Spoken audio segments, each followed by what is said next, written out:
lost on me that at a time when so many people are getting the rug pulled from under them, both federally and locally, what has monopolized so much of our discussion here in DC is this stadium deal. That it just doesn't square, but that this is where we are. I have said before, the transfer of the RFK site from the federal government to DC provides a once-in-a-generation opportunity to reimagine that landscape. What we are here today to do is to discuss the now revised deal and proposals before us.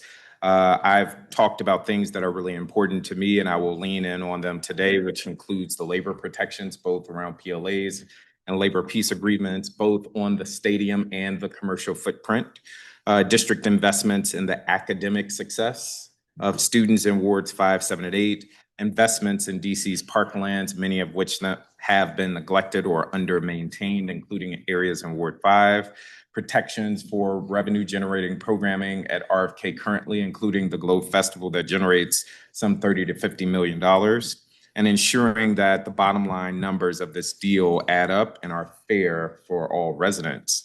Many may recall that I stated a while ago that I wouldn't support any deal that put money towards the vertical construction of the stadium. I'm happy to say in the deal we have before us, there is no money going to the vertical build of the stadium. Before the council votes, I'm interested in continuing to find ways to recoup as much of the investment that the district is making as possible. The CFO's TAFA report analyzed that the value of all tax subsidies in the original proposal added up to $1.48 billion over the 30-year life of the lease. And that is in addition to the $856 million in construction subsidies being provided. Under the chairman's revised deal, the commanders agreed to add parking tax and redirecting that concession and merchandise taxes and non-stadium event parking revenue to the tune of about $677 million. It is worth noting, we were told when the deal was originally presented, it couldn't be made any better. The chairman, after his work, found $677 million more dollars. And so for anyone doing the math, I hope you understand why council members are continuing to press.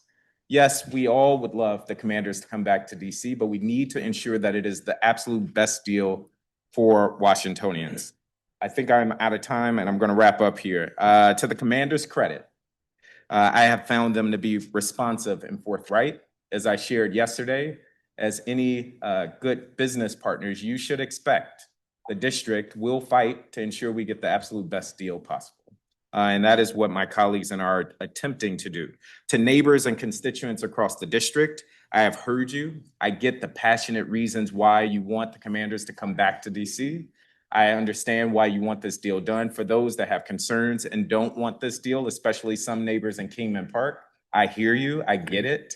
I continue to remain optimistic that we will find a way to get this done.